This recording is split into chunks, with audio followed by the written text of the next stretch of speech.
ഒരു ചീത്ത വാക്കവരെ പറഞ്ഞാൽ പിന്നെ അല്ലാഹു അവനെ ശപിച്ചിടുന്നതു തന്നെ. മാതാപിതാക്കൾക്കെപ്പോഴും ഗുണം ചെയ്യണേ, ഖുർആന്റെ കൽപ്പനയാണിതെന്ന് ഓർക്കണേ. അല്ലാഹുവും അവന്റെ റസൂലും കഴിഞ്ഞാൽ ഭൂമിയിൽ നാം ഏറ്റവും അധികം സ്നേഹിക്കേണ്ടതാരെയാണ്?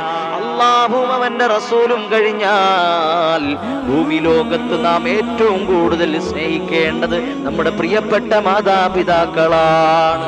ഖുർആനിൽ പല സ്ഥലങ്ങളിലും അല്ലാഹുവിനുള്ള ഇബാദത്തിന്റെ കൂടെയാണ് അല്ലാഹു നമ്മളോട് മാതാപിതാക്കൾക്ക് നന്മ ചെയ്യേണ്ട കാര്യം തന്നെ ചേർത്തു പറഞ്ഞത്. പല ആയത്തുകളുടെയും അല്ലാഹുവിനെ ആരാധിക്കണം എന്ന് പറഞ്ഞതിനോടൊപ്പം അല്ലാഹു ചേർത്തു പറഞ്ഞത്